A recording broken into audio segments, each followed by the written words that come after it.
I'm ready to kick my girlfriend out because all she does is scroll TikTok and blow my money, but dumping her might turn me into the villain who left her homeless. I, 24 male, met a girl, 22 female, in a community college class when I was 20. We came from very different backgrounds. I was middle class trying to find a cheaper way to go to college, and she was living in almost poverty going to school because she was forced to by her parents who were threatening to kick her out. She dropped out about a year into her schooling while I continued and finished. During her first year we formed a relationship and she moved into my apartment more or less. Her relationship with her parents is pretty much non-existent and she has little to no outside friends besides one or two women she knew from high school, who are deadbeats in my opinion. I make around $80,000 a year so we live relatively comfortably, but there's still some strain on finances. I can't exactly say when I started losing feelings, but the fact that she refuses to work, will not cook and wants to eat out every day, does not want to go to school, and continuously wants to buy and spend money on clothes and other stuff just slowly started grating me more and more. I work in a female-dominated workplace, and seeing, having conversations, and interacting with coworkers who have so much going for them, have fun hobbies, and aspirations makes it all the more worse when your girlfriend is chronically online and spends 7 hours a day scrolling through Instagram or TikTok reels and thinks having sex is all she needs to do on her end. Our relationship isn't bad, we have fights every now and then like an average couple, have an active sex life, but that's pretty much it. From her perspective if I broke up with her it would be out of nowhere, but I'm pretty much done, and know I could move on quickly and have nothing to be regretful about as shitty as it sounds. The problem comes in her having no job, no finances, almost no friends, and no family support unit. I'm not a monster, I don't want to make someone virtually homeless, but I don't want to be stuck with someone who has nothing going for them either. I don't know what to do. Update the next day. For starters I want to thank everyone for all the advice I was given on the last thread as it helped me formulate how I would go about doing this. When I made that post I was having an extremely bad day and didn't expect it to blow up like it did, so I don't think I was able to give her a fair defense. Also I got dozens of messages, ranging from asking me to hand out her contact info so they could take her in as a live-in ex-girlfriend, to helpful advice telling me to start hiding anything valuable. When I had said that she had come from poverty, her father is a laborer while her mother also lives a similar lifestyle to how she lives now. Their home is maybe 1,100 square feet and in a terrible place in town, and given her father's past ultimatum, I don't think he will take her back as she hasn't been back home in years. Yes, I have talked to her about this, since January maybe 3 times. Either by gently telling her it would be nice if she went out more to find a hobby at the very least to flat out saying she was wasting away on her phone and that she needs to get a job or go back to school. Each time she either changed the subject, makes it a joke, or follows through for a couple of days before going back to her usual self. She is a kind partner, who asks me about my day, always tries to make me laugh or lighten the mood when I get annoyed, and generally shows a lot of affection. Which makes me feel terrible when none of that works anymore, and I just see her as another person. Now for the confrontation. Last night when we were both getting ready for bed, I didn't take my clothes off and instead just stood there telling her we needed to talk. At first she was just smiling and jumping up and down on the bed with her knees thinking I wasn't as serious as I was, but eventually she was able to read the mood. I told her something wasn't feeling right anymore, that I've tried to make this work and be patient with her for the past few years, but I didn't know how much more time I was willing to spend waiting for her to get a job, go back to school, or just get a hobby if anything. I told her that it annoyed and grated me that she just didn't seem to care about herself, and that I hated she had no goals or aspirations. This was probably the first time in a long time she was as attentive as she's ever been during this conversation, and agreed to whatever I was saying, even also giving suggestions on where she can apply, what courses were starting to interest her, and even said I could look over her as she submitted applications online to make sure she wasn't lying. In her head it seemed like I was still willing to make this work, and a part of me believed this would finally be the moment that she would change. So it made the next part even harder for me and for her. At her first I told her I didn't love her the same way, which slowly but eventually led to me saying I didn't feel anything at all about this relationship and was jaded. I was tired and wanted a fresh start with someone who was more goal-oriented, and wanted something more out of life. When she realized what I was getting at, she started to cry and asked why I didn't mention this sooner, and I said I've always asked her to cook, to go out with me to try something out, or to just go back to school, even when I offered to pay for her classes. Anything. She said she understands that part, but was upset why I didn't say it was leading to me losing interest in her, because from her perspective it seemed as if I still loved her all the same. She started apologizing, saying she wasn't in the right mental state and saying nothing was motivating her, and she genuinely had no interest in any hobbies. The only thing she liked was spending time with me, which is all she looked forward to in the day when I came home. None of this was really affecting my emotions besides making me feel uncomfortable, so I tried to continue by saying, I think her lifestyle would be better with another person, but she immediately cut me off and became more panicked. She started to apologize again for what she's done and said she would be a better girlfriend, that she would go with me tomorrow to wherever I wanted to go, and would look for courses in August that she could start doing. But she did not want to lose me since she had nothing else in life, and absolutely hated that I stopped loving her. There were so much tears and snot that I said we would have this conversation again when she calmed down, and we eventually did in an hour or so. She pleaded to give her 2 months to make a change and give her another chance, and promised that she would change. Again she listed off all the places she would apply to and said she would be a better partner. I never wanted to make her homeless, so this seemed like a good settlement, even though I still had my doubts. I then reaffirmed that I wanted to see other people, but she seemed much more adamant on this issue than the aspirations issue that she would be able to fix this. She said just give her a month to try and make the relationship work, and asked me again and again on what she could do to make her love her again, and that she didn't want me to hate her. She said that this was the worst part of it all, in the only person that she had just being done. It seemed as if she was about to break down again, so I said okay, we'll see how this relationship is in a month. In my mind, if I'm allowing her 2 months to get back on her feet, then by a month she would already be ready to move on. I also didn't want her to suffer a complete mental breakdown while I was still living her, so giving her a month to let her fix the relationship would give her enough time to accept things. I slept on the couch last night, and will probably continue doing so for a while. She came out at about 3 a.m. wanting to talk some more, but I said I was exhausted and we would do it tomorrow. She then slept on the floor beside me for the rest of the night, apologizing again. When I told her to stop, she silently said okay and sobbed for a bit under her blanket. But that's everything that's happened, so far. This was one of the hardest things I've ever had to do, but I regret nothing and feel much better letting everything out. I don't know how this situation will be in 2 months, but I was firm that it was the deadline. This post will probably get buried, so I probably won't do another update since I don't think anyone will care about this in a week or a month, but I will definitely private message those of you who have been helping me through this on how it turns out, or those who just want to be updated. But yeah, thanks. Edit, for all of you who keep asking what my workplace is, I'm an RN. Second update the next day. I want everyone who has private messaged me to know I read them all, especially those of you who have gone through similar circumstances as me and have shared your stories. I've been doing some self-reflecting and think I know how I want to go about this that will help with my lack of communication skills. I know I'm not a perfect person, but I still stand by my decisions I made that night 100% through and through. I might post an update sooner in a week or so, as the day after our fight am filled with a bit more hope than usual. Don't know how long it will last, but better make use of it. But again, just wanted to post this for everyone sharing your stories with me privately, as I can't message you all, as it's been helping me make decisions on what to do about this all immensely. Third update 1 week after the original post. Hey all, it's been about a week since my last post and thought I'd give an update. I find it easier to write than to speak in many situations, so this has been a great way to help my decisions and clear my head. Writing everything down has helped tremendously, and I will continue to do so until this is all over, and I will nuke everything afterwards. After the night confrontation, we didn't really speak all too much at home, with it being dry and awkward for a day or two, but I have been told I'm a workaholic by nature, so it was easy for me to stay at the hospital as a distraction, but in that time she did start to cook again. We weren't in the mood to go out to eat together. Eventually though, I sat down with her after she asked for a more thorough conversation on why I felt our relationship was failing. She promised not to cry or get upset, but wanted me to be 100% upfront so she had a better way of understanding, stating she wanted to try everything to fix this. I was really apprehensive about this, and I can't really explain why, but given being together for 4 years, I wanted to at least make an effort myself out of respect, even though a large part of me was angry for even doing so, as I feel I've never had the same from her. There have been many different camps in my last update, the main ones being kick her out immediately and leave her before it gets worse, try to find a way to fix our relationship, or end the relationship altogether but continue living with someone who would probably become absolutely neurotic. If I was going to let her stay for 2 months, I would absolutely not be dealing with that. I took consideration in all these main advice discussions and read through almost every reply. Even the most assumptive, bizarre and downright unhinged Redditor takes. More importantly, I took heavy influence of those who have shared with me their past stories, which either led to them being stuck in loveless relationships for years or eventually being able to overcome their problems and have an even stronger connection. Thank you again for your private messages. I read through a lot of your lives. Now for our conversation. She said she saw something on TikTok where couples put a phone on a table with a timer and wanted to do something similar, for each person to air what made them upset. I said that was dumb. If we were going to talk about our problems, it would be better if there was no time limit. She eventually agreed and said I could go first, asking me first when was the time that I completely lost my love in her.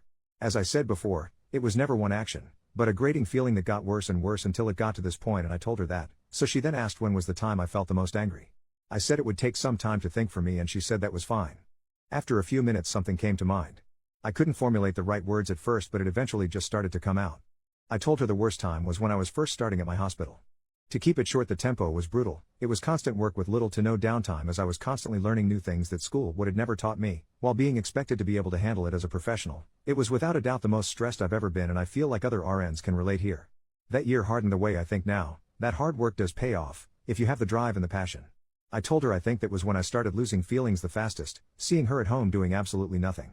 Coming home to no food made, to her not working a job, to her not learning anything, completely stuck to the internet with nothing to show for it. I said it made me even more upset when I had given suggestions for jobs with pretty easy schedules, or to find a new interest in school that would pan out better than last time, only to be rejected at my every attempt. I told her flat out that it disgusted me. She asked me why I didn't make this a bigger issue at the time, that I should have communicated this to her, but I said there's some things that shouldn't have to be said. I should /n''t/ have to remind her to wash her ass, eat, do something other than mindlessly scrolling on her phone for hours at a day, every day. I also told her that after coming home from the hospital during more stressful days, the last thing I wanted was to spend my time begging my girlfriend to do something productive, so I held my tongue and settled as she was still nice and caring. I had no other reasons to end it, and so the resentment grew worse from then on. It was around here that I became more mean to my regret now, but I will still input it as I have everything else. I told her that when she dropped nursing, I was upset since I felt that she was more than capable of doing what I had done. But after spending more time in the relationship, and spending more time getting to know her, I knew that with the type of person she was there was no way she could have ever finished. Which is why I suggested easier and more laid-back jobs, less demanding majors for school, shit. Even if she just cooked or found an interesting hobby at that point, I would have appreciated it. Still, she chose to do nothing for years. It's just the type of person she was and why I felt done for her romantically over time. She asked me if I hated her, and I said I didn't know. I told her she was very loving and kind, but I hated how she handled her life to this point. That I felt no ill will towards her after airing everything out, but I also felt nothing else. I just felt done and ready to move on. Throughout this conversation we kept eye contact, and there were times it seems like she would break, but like she said, she remained as calm as she could while I said what I had to say. I told her I was done and she could say her piece now, but she asked if we could continue the conversation later and locked herself in our room for the rest of the day. The next day we sat down again and finished the conversation. She told me that she thinks she's depressed, saying that she didn't feel sad before that night, just had no motivation of doing anything. I had a couple of messages telling me to ask her to get tested for ADHD, but when I started bringing it up she was very adamant that is not something she felt comfortable with. I knew she didn't like needles or going to the hospital in general, but her flat out refusing to get tested for disorders when I told her it was not at all like a regular hospital visit surprised me. She asked me if she was able to change in her behaviors, would I give her another chance? I said I didn't know, as I felt nothing right now and didn't know if her doing it would bring any feeling back. Especially since it took my breaking point to do so. She asked if there was any compromise, and I told her again, if in a month I felt like there was enough reason to stay together I would, but that there was no guarantee that my feelings would return. But I would match any effort she also put out. She was frustrated by my answer, but I said that's how it would be. She gave me a piece of paper to look at that she was working on last night that had a list of hobbies and interests she wanted to look into, the two major ones being photography and cooking again. She told me that she was looking into these while also showing me her phone, giving proof that she was putting in applications on Indeed and Glassdoor for some entry-level positions that she might get hired in. I told her if she was able to show enough passion or interest in these hobbies that she showed, I would not care about her working, just anything to improve herself. But if she didn't do anything at all, then it would be best to look for a new job to help her if she moves out. I've also been asked in private messages if I have any personal friends to talk to. There's 2 female coworkers I confide some information in given how many hours we work together at our hospital, and who I completely trust as in my opinion they are extremely grounded. They both said I would eventually get love bombed and this would all go back to how it once was, and that I needed to stand firm with moving on.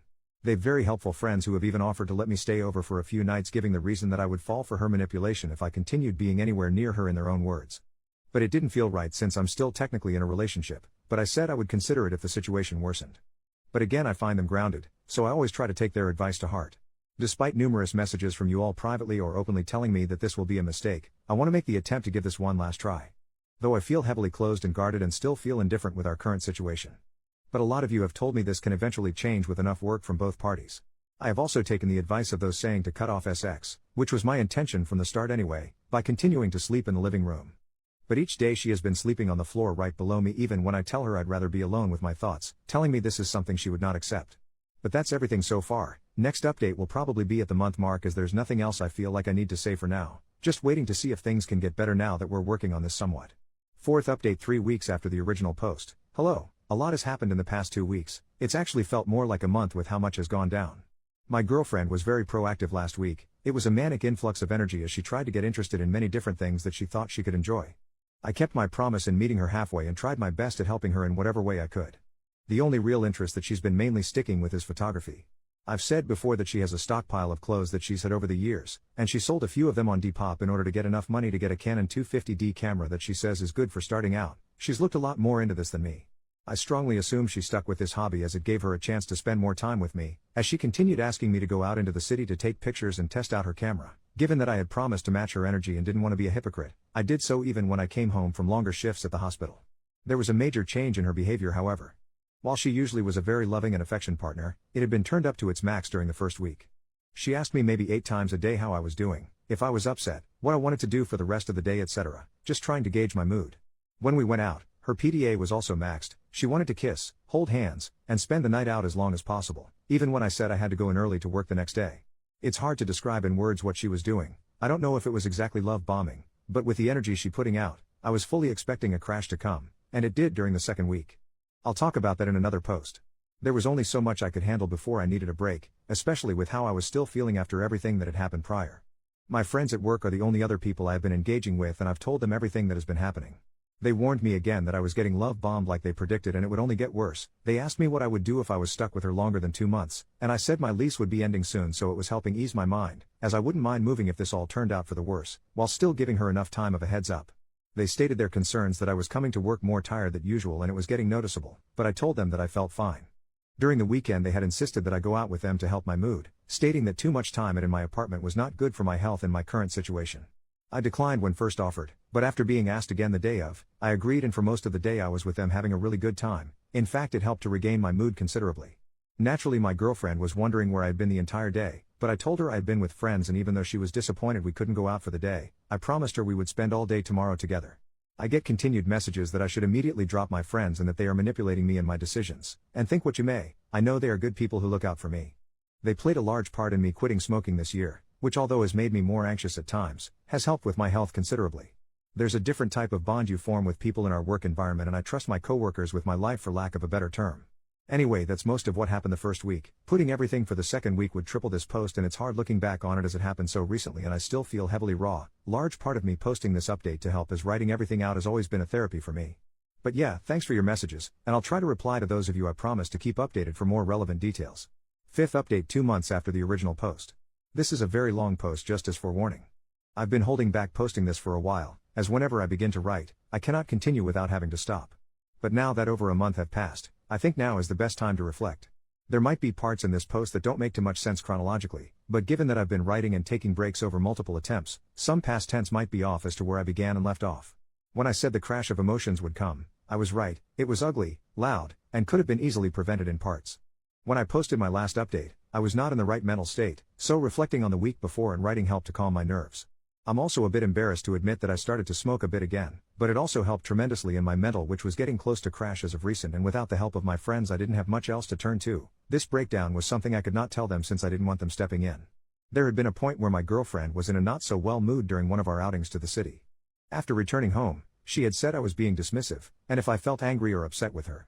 Trying to be better with communicating, I said that I was getting uncomfortable with her constant need of affirmation and affection, as it was continually constant.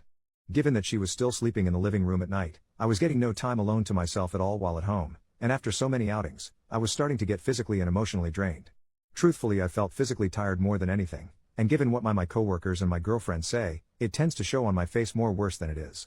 My girlfriend seemed to take this heavily, and didn't attempt to talk with me for the remainder of the day, along with the next, but was in a much more brooding mood during the second.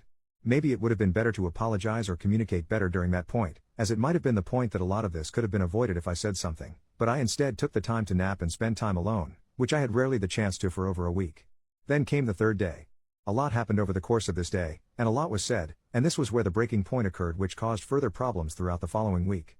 I will try to be as thorough as I can, remembering everything that happened, from the start of the day to the end. When I had woken up, I had left without saying goodbye or speaking to my girlfriend, as I was almost running late. Normally I at least check on her to see what she's doing before I leave. She had been sleeping in our room for the last few days since her mood dropped. My mood was higher than usual during work, as I was rested, had my alone time, and was just genuinely having a nice time at the hospital, which didn't happen too often.